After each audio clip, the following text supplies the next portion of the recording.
Ju Kim sat alone at the back of the classroom. She kept her head down, drawing strange shapes and numbers in her notebook. The soft blue light from the holographic board reflected off her dark hair as she worked, ignoring the whispers around her. "Look at the human," said Darrow, his voice just loud enough for her to hear. His scaled skin shimmered as he turned to his friends. "She's doing that weird thing again with her face." Ju frowned deeper. She knew what they meant. Humans showed emotions on their faces. The aliens found this strange and funny. The Galactic Sciences Academy was the best school in 3-star systems. Getting in was almost impossible. For a human, it was supposed to be completely impossible. Humans were new to space travel. Most aliens thought humans were made-up stories or failed experiments. But here she was, the only human in a school of 2,000 aliens from 30 different species. Professor Tarn, a tall Arcturian with 4 arms, tapped on his desk. "Attention, students. Today we continue our study of quantum field theory." The professor's eyes, all 6 of them, moved across the room and stopped on Ju. Perhaps our Terran student would like to explain why her species still believes in primitive concepts like luck and intuition. The class laughed. Ju looked up from her notebook. "We believe in them because they work for us," she said simply. More laughter. Even Professor Tarn made the huffing sound that passed for Arcturian amusement. "Yet your species cannot even solve basic 5th-dimensional equations without mechanical help," said Darrow, the top student in class. His Tory heritage gave him natural math abilities. "How did you even get accepted here?" Ju said nothing. She knew the truth. Earth's government had fought hard for her spot. It was politics, not merit. The other species needed Earth's unique metals, and this was part of the deal. When class ended, students flowed out into the wide hallway. The academy was built inside an asteroid with artificial gravity and air. The curved ceilings glowed with soft light that changed to match the time of day. Ju packed her things slowly. She was in no rush to leave. The cafeteria would be crowded, and no one would sit with her anyway. "Your calculations are wrong," said a quiet voice. Ju looked up. A small Lumari boy stood near her desk. His name was Minho, one of the few who never laughed at her. Lumari were known for their gentleness and incredible memory. "What?" Ju asked. "The equations in your notebook," Minho said, his large eyes blinking slowly. "They're wrong, but in an interesting way." Ju closed her notebook quickly. "They're just doodles." Minho tilted his head. "They look like quantum resonance patterns, but you've added something I don't understand." Before Ju could answer, a group of Tory students walked by. One bumped into her desk hard, knocking her water bottle to the floor. "Sorry, didn't see you there," Darrow said with a smile that showed his sharp teeth. "Humans are so small and easy to miss." Ju was actually average height for a human, but most Tory were 7 feet tall. She bent down to pick up her bottle. "They say humans are myths," Darrow continued, looking at his friends. "Government experiments gone wrong. That's why they're so strange." "Ignore them," Minho whispered as the group left, laughing. Ju shrugged. "I'm used to it." Later, in her small dorm room, Ju looked out her window at the stars. Earth was out there somewhere, a tiny blue dot she couldn't even see from here. She opened her notebook again and continued working on her equations. They weren't just doodles. They were something no one at the academy would understand. Not yet, anyway. She didn't know it then, but these strange doodles would soon change everything, not just for her, but for how the entire galaxy viewed humans. For now, though, she was just the weird human girl that everyone avoided. The alarm blared through the academy halls. Red lights flashed along the walls. Students looked up from their lunch trays in confusion. "Emergency drill," said an older Tory student. "Everyone stay calm." Ju was sitting alone, as usual. She watched as students began to stand up and move toward the exit doors. Then the room lurched sideways. This was not a drill. Gravitational stabilizer failure. announced the Academy's AI system. All students proceed to safety zones. The room tilted more. Food trays slid across tables. Some students fell to the floor. Juhu grabbed the edge of her table and held on. Growing up on Earth had one big advantage. She was used to strong gravity. Most alien species came from worlds with much less pull than Earth. Their bodies were lighter, less dense. The gravity in the room doubled, then tripled. Around her, students collapsed. Their bodies were not made for this kind of pressure. Even the big Tory students were struggling to move. The younger students, someone shouted. They're still in the lower classrooms. Juhu looked around. No one could move well enough to help. The teachers were all in a meeting on the other side of the academy. She took a deep breath and let go of the table. The gravity pulled at her, but she could still stand. It hurt, but it was possible. Earth's gravity had made her strong. "I'll go," she said, but no one seemed to hear her. Moving was like walking through thick mud, but Juhu pushed forward. One step, another step. She made it to the door and looked back. Everyone was watching her with wide eyes. "Impossible," whispered Daro, pinned to the floor by the heavy gravity. Juhu moved down the hallway, using the wall for support. Each step was hard work. Sweat ran down her face, but she kept going. The override controls were in a small room near the younger student's classroom. If she could reach it, she could fix the gravity or at least create a safe zone. She heard crying before she saw them. A group of first-year students trapped in their classroom. The door was stuck halfway open. Inside, small aliens of different species were pressed to the floor, unable to move. "Help," called the familiar voice. It was Minho. The small Lumare boy was trying to reach another student who had been crushed under a fallen shelf. Juhu pushed harder. Her muscles burned. Her bones ached under the pressure. But she was still moving when no one else could. She reached the control panel and pulled herself up to see the screen. The system was in emergency mode. Juhu quickly typed in commands, using what she had learned in her engineering class. Nothing happened. She tried again, this time using a different approach. The academy taught the standard way to fix such problems, but Juhu tried something different, something human. The gravity shifted, not back to normal, but enough that she could move more easily. She rushed to the classroom and pushed the door open wider. "Come on," she called to the young students. "We need to move to Safety Zone 3. I've created a gravity bubble there." The students looked at her with fear and wonder. Humans were myths, strange creatures they had been told to avoid. But now a human was their only hope. Minho was the first to move. "Trust her," he said to the others. "She can help." Juhu helped lift the shelf off the trapped student. Then, one by one, she helped the younger aliens move through the heavy gravity to the safety zone. Some she had to carry when their bodies couldn't handle even the reduced gravity. By the time the teachers arrived with emergency crews, Juhu had saved all 12 younger students. She sat with them in the safety zone, telling them Earth stories to keep them calm. "How did you do that?" asked one of the teachers, looking at Juhu with new eyes. "No one should have been able to move in that gravity." Juhu shrugged. "I'm from Earth. We're used to it." Later, when the gravity was fixed and everything returned to normal, Minho found her. "You're not what they say you are," he said quietly. "You're not a myth or a mistake." "What am I then?" asked Juhu. Minho smiled. "Something they haven't figured out yet." For the first time since coming to the academy, Juhu didn't feel like a complete outsider. She had shown them something about humans they didn't expect.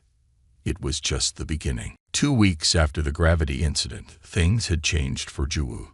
Students no longer avoided her completely. Some even nodded when she passed them in the halls. It wasn't friendship, but it was better than before. Professor Neri stood at the front of the advanced physics lab. She was a tall, elegant Solarian with skin that glowed slightly in the dark. "Today I announce your final project," she said. "Each student will attempt to design a working quantum field resonator." The room filled with shocked whispers. Even Darrow looked worried. That's impossible, someone said. No one has ever built a working model. Professor Neri smiled. Exactly. The greatest minds in the galaxy have tried and failed. Now it's your turn to try. Jiwoo stared at the project details appearing on her screen. A quantum field resonator was a theoretical device that could manipulate energy at the smallest levels. If one could be built, it would change space travel, medicine, and more. As she read, Jiwoo felt a strange feeling. The diagrams looked familiar. That night in her room, Jiwoo pulled out her notebook. She flipped through pages of drawings and equations. There it was. Her doodles looked a lot like the quantum resonator designs, but with key differences. This might work, she whispered to herself. For the next week, Jiwoo spent every free moment in the lab. While other students followed the standard approach, she tried something different. She combined what she learned in class with the strange patterns that had always filled her mind. Late one night, when the lab was empty, Jiwoo connected the final pieces of her small device. It looked nothing like the models in the textbooks, where they were all straight lines and perfect angles. Hers had curves and seemingly random connections. She turned it on. For a moment, nothing happened. Then, a small blue light began to glow in the center of the device. It pulsed gently, like a heartbeat. Jiwoo checked her readings. It was working. Not perfectly, but better than any previous attempt. Her hand shook as she recorded the data. "What are you doing here so late?" Jiwoo jumped. Darrow stood in the doorway with two of his friends. She quickly covered her device, just working on the project. Darrow walked closer. "You've been here every night. What are you hiding?" "Nothing. I just need extra time because—" She stopped herself from saying she wasn't as smart as the others. That wasn't true. "Because you're a human." Darrow laughed. "Your primitive brain can't keep up with real students." His friends laughed too. Then one of them noticed the readings on Jiwoo's screen. "Wait. These numbers." He looked closer. "These are resonance patterns." Darrow pushed him aside to see. His eyes widened. "That's impossible. You're cheating somehow." "I'm not," Jiwoo said. "I just tried a different approach." "Different? You mean wrong?" Darrow snapped. "There's a reason the greatest scientists follow the standard methods. Maybe that's why they've all failed," Jiwoo said quietly. Darrow's face darkened. "You think you're smarter than our greatest minds, a human." Before Jiwoo could answer, Professor Neri walked in. "What's happening here?" "She's cheating," Darrow said immediately. "These readings are impossible. She must have stolen someone else's work." Professor Neri looked at Jiwoo's screen, then at the small device on the table. Her eyes widened slightly. "Show me," she said. Nervously, Jiwoo turned on her device again. The blue light appeared, pulsing steadily. The readings on the screen showed clear quantum field activity. Professor Neri was silent for a long time. Finally, she looked at Jiwoo. "This design is unlike anything I've seen before," she said. "Explain your approach." Jiwoo opened her notebook. "I noticed that all previous designs treated quantum fields as if they were solid things with clear boundaries. But what if they're more like music?" "Music?" Darrow scoffed. "Yes," Jiwoo continued. "Notes that blend together. Patterns that repeat but also change. That's why my design has these curved connections and irregular spacing." Professor Neri studied the notebook, then the device. "This goes against everything we teach." "I know," Jiwoo said, "but it works. A little, anyway." The professor looked at her for a long moment. Then she turned to Darrow. "There is no cheating here," she said firmly. "Just a new approach. Sometimes progress comes from unexpected places." Darrow wasn't satisfied. As he left the lab, he gave Jiwoo a cold look. "This isn't over," he whispered. "No one will believe a human did this." But as Jiwoo looked at her pulsing blue light, she knew something had changed. For the first time, she wasn't trying to fit in. She was showing them something new. Something human. Attention, students. The Academy Director's voice came through the speakers. The annual Keldar competition has been announced. All qualified students may apply. Excited whispers filled the classroom. The Keldar competition was famous throughout the galaxy. Students from all top academies would meet on Keldar, a harsh moon with strange properties. There, they would face challenges that tested both their knowledge and survival skills. Winning meant instant fame and job offers from the best research centers. Juwu looked around at her classmates' excited faces. She had heard of the competition, but never thought about entering. Surely humans wouldn't be allowed. After class, a list appeared on the main screen in the hall. It showed all students eligible to apply. Juwu searched for her name but couldn't find it. "Looking for something?" asked Professor Nari, appearing beside her. "My name isn't on the list," Juwu said. "Ah." Professor Neri nodded. The committee decided that humans shouldn't compete, for safety reasons. Safety reasons. Juwu frowned. Keldar is dangerous. Its atmosphere is toxic to most species. The gravity shifts unexpectedly. The committee feels that humans are too fragile. Juwu thought of her quantum resonator project, still improving each day. She thought of how she had moved through heavy gravity when no one else could. "That's not fair," she said. "I should have the same chance as everyone else." Professor Neri looked at her with interest. "You actually want to compete?" "Yes," Juwu said firmly. "I do." "Then you should read the Academy rules," Professor Neri said. Section 42, Paragraph 3. Later that day, Juwu stood before the competition committee. 5 senior professors sat at a long table, looking down at her with doubt. Section 42, Paragraph 3 states that no student can be excluded based on species alone. Juwu said, her voice shaking slightly. "I request to be added to the eligibility list." Director Trill, an old Vulcanian with gray skin, leaned forward. "The rule exists for diplomatic reasons. It was never meant to be used." "But it is a rule," Juwu insisted, "and I meet all other requirements." The committee members looked at each other. Finally, Director Trill sighed. "Very well. You may apply. But you must sign extra liability waivers, and understand that no special accommodations will be made for your human limitations." "Thank you," Juwu said, trying not to smile too much. "I understand." As she left the meeting, Darrow was waiting outside. "You're really going to embarrass yourself like this?" he asked. "Humans have never even been to Keldar." "There's a first time for everything," Juwu replied. That evening, someone knocked on Juwu's dorm room door.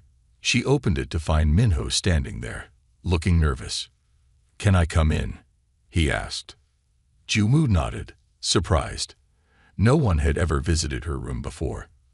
"I heard you're entering the competition," Minho said. "I am too." "Congratulations," Juwu said. "You'll do great." "That's not why I'm here." Minho shifted uncomfortably. "I want to help you prepare." Juwu stared at him. "Why would you help me?" "Because you helped us during the gravity failure, and because—" he hesitated. "I'm curious about how humans think." Before Juwu could answer, there was another knock. This time, it was a tall Klestian girl named Yumna. "Sorry to interrupt," Yumna said. "Minho told me about this meeting." "Meeting?" Juwu asked, confused. "To study for Keldar," said another voice. A Praxian boy named Hyuk appeared behind Yumna. "And Jinsu is coming too." Soon, 5 students were crowded into Juwu's small room. 3 different species, all watching her with curious eyes. "Why are you all here?" Juwu asked. "Your quantum resonator design was interesting," Yumna said. "None of us would have thought of that approach. We want to learn how humans solve problems," Hyuk added. "And maybe we can help you understand how things work on Keldar." For the first time since coming to the academy, Juwu wasn't alone. These students weren't her friends, not exactly. But they were something new, colleagues. "Where do we start?"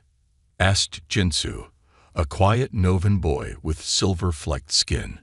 Juwoo looked at the eager faces around her. Well, I guess we could start by sharing what we each know about Keldar. As they began to talk, Juwoo felt something she hadn't felt in a long time. Hope.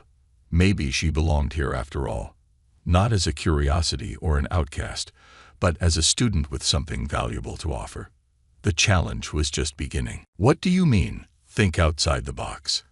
Asked Yuna. Her brow furrowed in confusion. It was their 5th study session. Juwoo's small room had become their regular meeting place. Books and devices covered every surface. It's a human saying, Juwoo explained. It means to think differently than the usual way. To look for answers where no one else is looking. The 4 alien students looked at each other in confusion. But why would you look where the answer isn't? Jinsu asked. His silver-flecked skin sparkled under the room's lights. We are taught to follow proven methods. Juwoo picked up an empty bottle from her desk. Let's try something. Pretend this bottle contains a life-saving medicine. It's sealed tight, and you need to open it quickly. What do you do? Use a standard bottle opener, Huck said immediately. What if you don't have one? Calculate the exact force needed to break the seal without damaging the contents, said Minho. But what if you don't have time for calculations? The students fell silent, thinking. I would. Yuna started, then stopped. I'm not sure. Juwoo smiled. She took the bottle and pressed it against the edge of her desk, hitting the cap sharply. It popped off. Humans call this improvising, she said, using whatever is available in new ways. That's not in any textbook, Jinsu said, looking surprised. Exactly, Juwoo said. Humans had to solve problems before we had advanced technology. We learned to use everyday things in creative ways. For the next hour, Juwoo gave them problems that didn't have standard solutions. At first, they struggled. Their education had taught them to follow rules and formulas. But slowly they began to understand. This is why your quantum resonator worked, Minho said suddenly. You weren't following the rules. I followed the laws of physics, Juwoo corrected, but I tried a new approach to apply them. The next day, they met in an unused lab to test equipment for the Keldar competition. Each student would need to build devices that could function in Keldar's harsh conditions. The lab is locked, Yuna said when they arrived. The door panel showed a red light. Huck stepped forward. I'll call a teacher to open it. Wait, Juwoo said. She looked closely at the door panel. Does anyone have a thin piece of metal? Jinsu handed her a tool from his bag. Juwoo carefully slid it into a small gap in the panel. After a few tries, the panel beeped and the light turned green. How did you do that? Minho asked, eyes wide. On Earth, we call it a trick, Juwoo said with a smile. I noticed the lock mechanism was simple. We have similar ones at home. Inside, they found the lab in disarray. Equipment was scattered everywhere, some pieces broken. Someone was here before us, Yuna said. And they didn't want us to use the lab. They all knew who had done it. Daro and his friends had been watching them closely since they formed their study group. We can't work here, Huck said, looking at the broken equipment. All the testing instruments are damaged. Juwoo walked around the room, picking up various pieces. Maybe we don't need them. Not in their usual form, anyway. What do you mean? Asked Jinsu.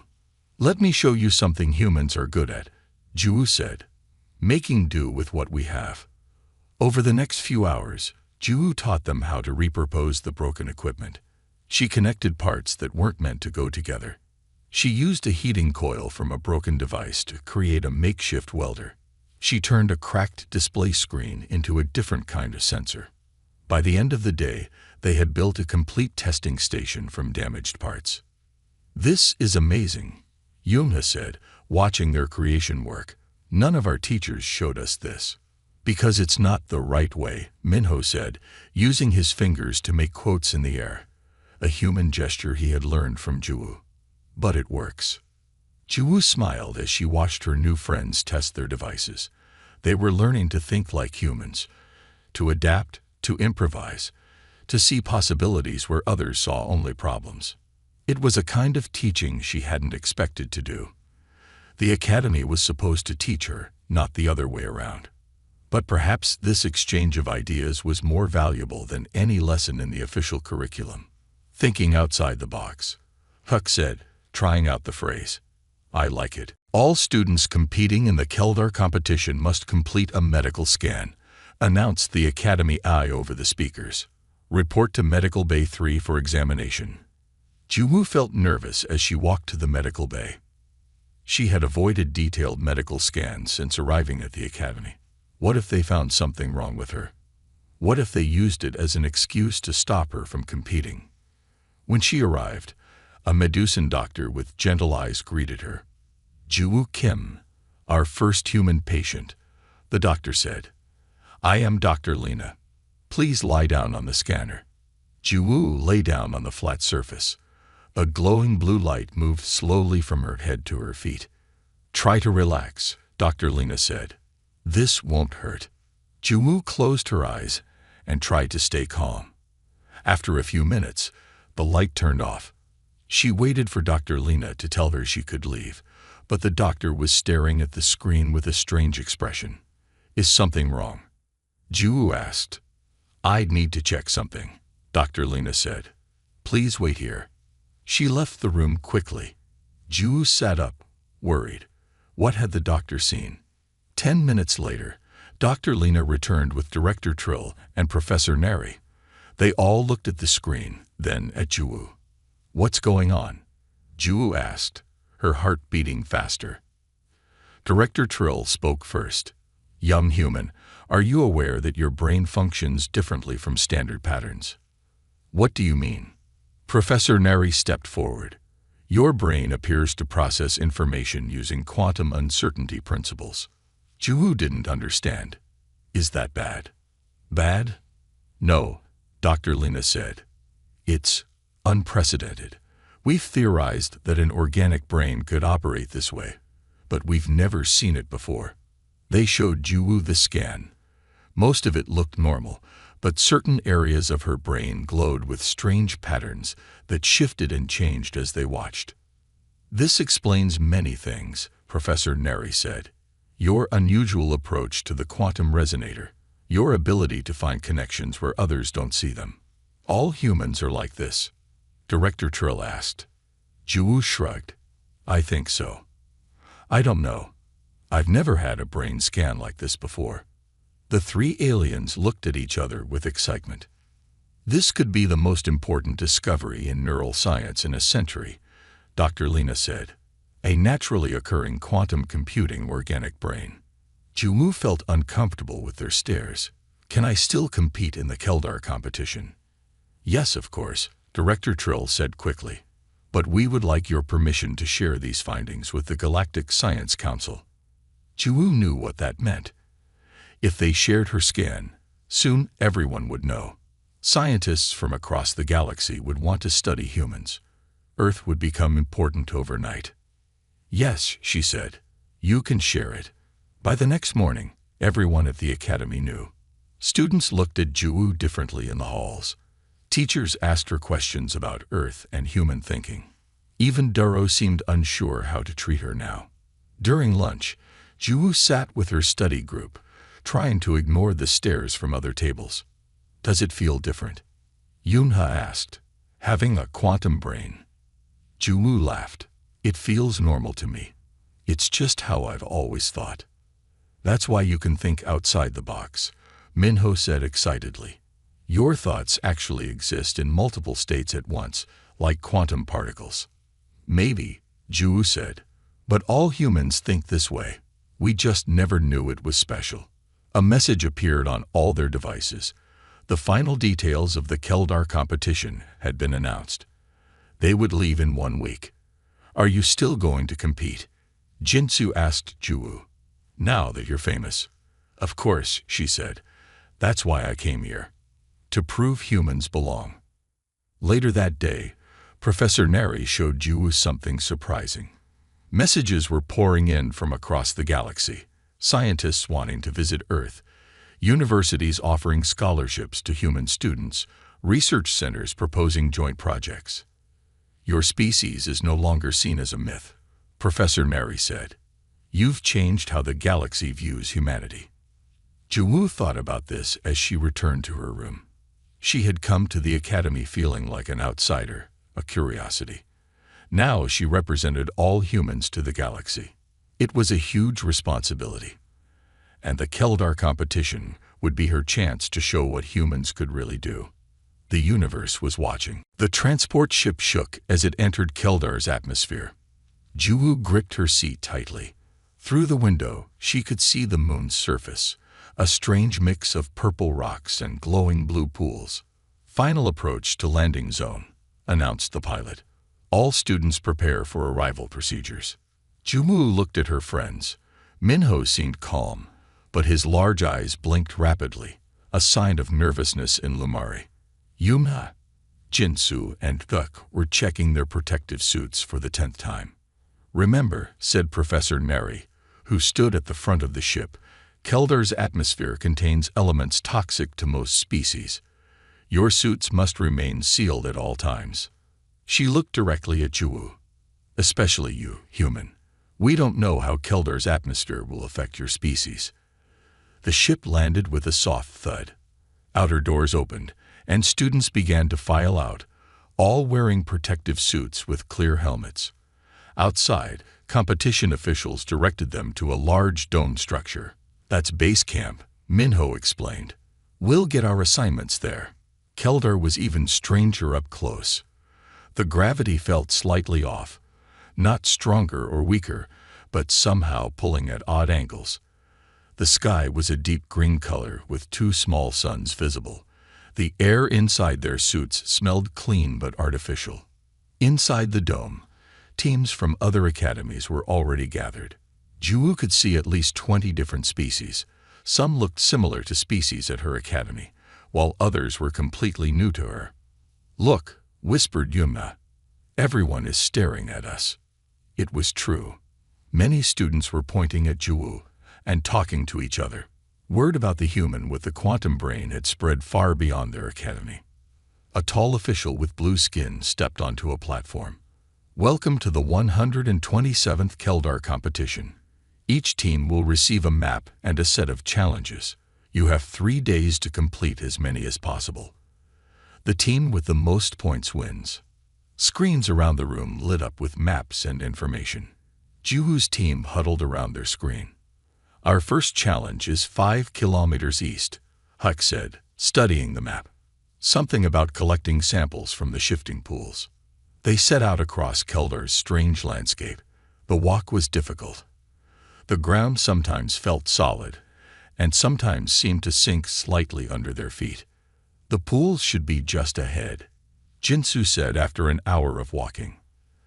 They came to a series of glowing blue pools that seemed to move slowly across the ground, changing shape as they watched. According to the challenge, Yunha read from their device, we need to collect samples from 3 different pools and analyze their composition. Each team member took out special collection tools. They approached the pools carefully, following the safety protocols they had practiced. Suddenly, Minho slipped on the uneven ground. He fell toward one of the pools, his arm hitting the surface. A bright blue liquid splashed onto his suit, creating a small tear in the material. Minho, Jiwoo shouted, rushing to him. Toxic air began to seep into Minho's suit. His breathing became rapid and shallow. Suit breach, Minho gasped. Can't breathe. Emergency protocols, Jinsu said, trying to stay calm. We need to seal the breach. But their repair kits were in their packs, several meters away. By the time they got them, it might be too late. Without thinking, Jiwoo did something that shocked everyone. She took off her helmet. Jiwoo, no, Yunha screamed. The toxic air hit Jiwoo's face. It burned her skin and made her eyes water. Her lungs felt like they were on fire, but she didn't collapse. With shaking hands, she removed the emergency patch from her suit and pressed it over the tear in Minho's. The patch sealed, stopping the leak. "How are you still conscious?" Huck asked, staring at Juwoo's exposed face. Juwoo couldn't answer. The pain was intense. Quickly, she put her helmet back on and took deep breaths of clean air.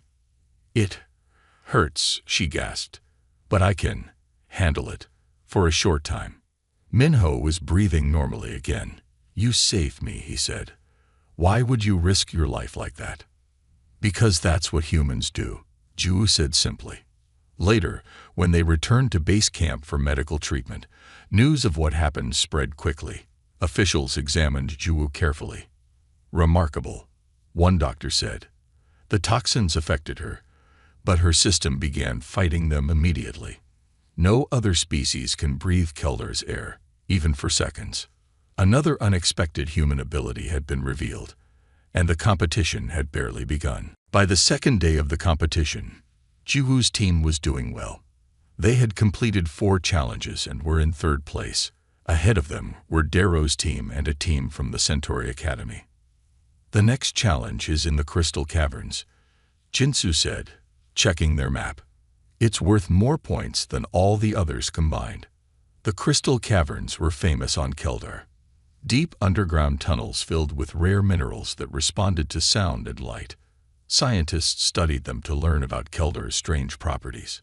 "Darrow's team is already heading there," Yuna said, pointing to moving dots on their map. "We should hurry." They gathered their equipment and set out across the purple landscape. The pain from Juwoo's brief exposure to Keldar's air had faded, but the medical staff had warned her not to take off her helmet again. "There's the entrance," Minho said after an hour of walking. A large opening in the ground led down into darkness. Other teams were already gathering around it. Officials in special suits were giving instructions. "The challenge is to reach the central chamber and activate the resonance crystals," an official explained. "You must use your scientific knowledge to make the crystals produce a specific frequency pattern." Teams began to enter the caverns one by one. When it was their turn, Juwoo's team switched on their lights and started down the sloping tunnel. The walls around them sparkled with embedded crystals of all colors. Some were as small as a fingernail, others as large as a person. When their lights touched the crystals, soft musical notes echoed through the tunnels. "It's beautiful," Yunho whispered. They followed the main tunnel deeper underground. Other tunnels branched off in different directions, but their map showed the central chamber straight ahead. Suddenly, they heard a loud rumble. The ground shook beneath their feet. "What was that?" Cluck asked, looking worried. Before anyone could answer, a much louder sound came from behind them. The tunnel shook violently. Rocks began to fall from the ceiling. "Cave in," Jinsu shouted. "Run." They ran forward as fast as they could. Behind them, the tunnel was collapsing, sending clouds of dust after them. They turned a corner and found themselves in a large chamber. Other teams were already there, looking panicked. "The exit tunnel has collapsed too," someone said. "We're trapped." Juwoo looked around. The central chamber was still intact, but both the way they had come and the exit tunnel were now blocked by fallen rocks. "How many teams are in here?" she asked. 5 teams, said a tall Arcturian student. 23 students total. Juwoo saw Darrow across the chamber. He was talking urgently with his teammates, looking worried. "What happened?" Minho asked, approaching them. "The stabilizers failed," Darrow said, not meeting their eyes. "They were supposed to keep the tunnel safe." Juwoo noticed something strange about how Darrow was acting. He seemed nervous, guilty. Then she spotted a small device half hidden in his pack. It looked like the control unit for the cave-in. "You did this," she said quietly. "You caused the cave-in." Darrow's head snapped up. "That's a serious accusation, human." "Is it true?" asked Yuna, stepping forward. Darrow looked around at the other students watching him. "I'd only meant to slow down the other teams. The collapse wasn't supposed to be this bad. It was just supposed to be a small rockfall to block the way for a while." Angry voices rose from the trapped students. Someone tried to call for help. but the thick rock walls blocked their signals. "The rescue teams will come eventually," Darrow said. "We just need to wait." "Our air supplies won't last that long," said one of the students from another team. "We have maybe 6 hours." "And the chamber is becoming unstable," Jinsu added, pointing to cracks spreading across the ceiling. "This whole place could collapse." Everyone fell silent, facing the reality of their situation. They were trapped deep underground on a moon with toxic air. No one could reach them in time. Juwu looked around the chamber, her mind racing. There had to be a way out. She studied the crystals embedded in the walls, remembering her quantum resonator project. "These crystals respond to energy," she said slowly. "Maybe we can use them." "Use them how?" someone asked. "To create a different kind of exit," Juwu replied. "But I'll need everyone's help." As the cracks in the ceiling grew larger, the trapped students gathered around Juwu, ready to try anything to survive. "Everyone, gather your equipment," Juwu said, taking charge of the situation. "Bring anything with power cells or energy emitters." The trapped students moved quickly, collecting devices from their packs. Soon, a pile of equipment sat in the center of the chamber. "What's your plan?" asked a Centauri student. Juwu pointed to the crystals in the walls. "These respond to energy by creating vibrations. If we can set up the right pattern of vibrations, we might be able to stabilize the chamber and even create an opening." "That's not possible," Darrow argued. "The rock is too thick. No vibration pattern could break through it." "I'm not talking about breaking through," Juwu said. "I'm talking about changing the structure of the energy field around us." She turned to her friends. "Remember my quantum resonator? How it worked by treating quantum fields like music? These crystals work on a similar principle. But that would require equipment we don't have," Jinsu said. Juwu smiled. "So we'll build what we need, like we did in the lab after the sabotage." She started sorting through the equipment, taking pieces apart and reassembling them in new ways. The other students watched in confusion at first, then began to help. "Connect these power cells in sequence," she told one group. "And I need the frequency modulators from the sample collectors." Above them, more cracks appeared in the ceiling. Small rocks fell around them. Time was running out. "Our air is getting low," someone said, checking their suit readings. "Less than 4 hours now." Juwu worked faster. Her quantum brain, as everyone now called it, seemed to see connections no one else could. She combined pieces of equipment that shouldn't work together but somehow did. "I need 5 teams," she said when the main device was assembled. "Each team will place energy emitters at specific points around the chamber." She marked locations on their maps. "When I give the signal, activate them all at once. The crystals should respond by creating a standing wave pattern." "And then what?" Darrow asked, still skeptical, but helping anyway. "Then we'll see if humans are right about quantum fields," Juwu replied. The teams moved to their positions. Juwu stayed in the center with the main device. It was a strange assembly of parts. Power cells connected to modulators, scanners rewired to send signals instead of receive them. And at the heart, a small model of her quantum resonator that she had brought as a good luck charm. "Ready," she called. Everyone signaled yes. The chamber trembled again, more violently this time. Now, all the teams activated their emitters at once. For a second, nothing happened. Then the crystals began to glow. Soft tones filled the air, building into a complex harmony. The sounds grew louder, and the crystals glowed brighter. "It's working," Minho shouted. The vibrations matched the pattern Juwu had calculated. The chamber stopped shaking. The cracks in the ceiling stopped growing. "Phase 2, Juwu called out. She adjusted her device, changing the frequency pattern. Increase power. The harmony changed, becoming more complex. The large crystals in the walls began to pulse with light. The smaller ones spun in place. The air in the chamber felt charged with energy. Then something amazing happened. A section of the wall began to shimmer, becoming transparent like a window.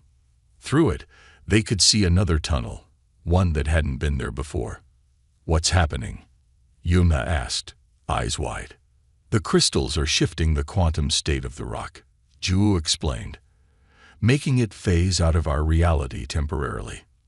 "That's impossible," Darrow whispered. "For most species, maybe," Jinsu said, "but not for a human with a quantum brain." The opening grew larger. Beyond it was a clear path to the surface. "Quickly," Ju said. "The effect won't last long." Everyone through. One by one, the students rushed through the opening. Ju stayed behind, maintaining the field. Sweat ran down her face inside her helmet.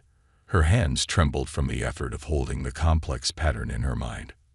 "Come on," Minho called, the last one waiting. "Your turn." Ju grabbed her device and ran toward the opening. It was already starting to close. With a final leap, she dove through just as it sealed behind her. Outside, under Kelder's green sky, all 23 students stood safe.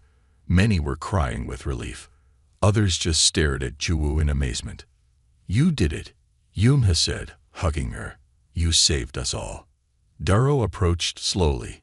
He looked at Ju with a mix of shame and wonder. "I almost got everyone killed," he admitted. "But you found a way out that no one thought was possible." "That's what humans do," Ju said simply. "We find possibilities where others see none." As they made their way back to base camp, the students from all 5 teams walked together. No longer competitors, but allies who had faced death together and survived. And Ju, once the weird human that everyone avoided, led the way. The journey back to the Galactic Sciences Academy was quiet. After what happened in the Crystal Caverns, the competition officials decided to end the event early. No winner was declared. Instead, all students who had been trapped and survived were given special recognition. When their transport ship docked at the academy, Ju was surprised to see a crowd waiting. Students, teachers, and even some people she didn't recognize filled the arrival area. "What's happening?" she asked Professor Neri, who had come to greet them. "News travels fast," the professor said with a smile. "Especially news about a human who did the impossible." As Ju and her friends stepped off the ship, the crowd erupted in cheers. Many students rushed forward, asking questions all at once. "Did you really change the quantum state of solid rock? How did you think of using the crystals that way? Can you teach us how humans think?" Ju felt overwhelmed. Just weeks ago, these same students had avoided her, called her weird, or pretended she didn't exist. Director Trill approached, looking more serious than usual. "Ms. Kim," he said formally, "the Galactic Science Council has sent representatives to meet you. They arrived yesterday after hearing about the events on Keldar." He gestured to a group of official-looking aliens waiting nearby. "They have a proposal for you and for Earth." The next few days were a blur of meetings, interviews, and demonstrations. Ju showed the council representatives her quantum resonator. She explained how human brains might naturally process information using quantum principles. She answered endless questions about Earth and human thinking. "The council has made a decision," Director Trill announced at a special assembly. "Earth will be established as the center for a new branch of science, quantum biological studies.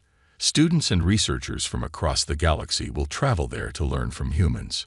Excited whispers filled the room. Ju sat with her friends, still trying to process everything. "They called you a myth," Minho said quietly. "Now they're going to study your species." "It's a bit much," Ju admitted. "I just wanted to fit in here." Yunha laughed. "Instead, you changed everything." After the assembly, Director Trill gave Ju more news. "The council is sending 100 scholarships for human students to attend various academies. You've opened the door for your entire species." Ju thought about other humans who would soon walk these halls. Would they feel as lost as she had at first? Would they struggle to understand the alien ways of thinking? 3 weeks later, Ju sat in the academy cafeteria. But this time, she wasn't alone. Minho, Yumha, Jinsu, and Huck sat with her, as they did every day now. Even more surprising, other students often joined them, curious to learn about human ways of thinking. I heard the first group of human students arrives tomorrow, Yumha said, checking her device. Juwoo nodded. She had been helping prepare for their arrival. 20 humans from different parts of Earth, all coming to study at the academy. As they talked, Juwoo noticed someone standing hesitantly at the cafeteria entrance. A young human girl, looking around nervously at the alien students. Her eyes were wide with the same mix of fear and wonder that Juwoo had felt on her first day. "Excuse me," Juwoo said to her friends. She stood up and walked over to the new student. "Hi," Juwoo said with a warm smile. "You must be Suna." "I'm Juwoo." The girl's eyes widened with recognition. "You're the one who did the thing on Keldar. They told us about you during orientation." Juwoo laughed. "That's me, the weird human girl." "They don't call you weird anymore," Suna said. "They call you a pioneer." Juwoo looked back at her table, where her friends were making room for one more. Beyond them, she could see Duro sitting with his team. He nodded slightly when their eyes met. Not a friend, but no longer an enemy. "Come on," Juwoo said, guiding Suna toward the table. "Let me introduce you to everyone." As they walked, Juwoo realized how much had changed. She had arrived alone, an outsider in a place where humans were thought to be myths or mistakes. Now she walked tall, proud of being human, proud of the unique way her species thought and solved problems. The galaxy had called her a myth. Her classmates had called her a weirdo. Now they called her the future, and this was just the beginning.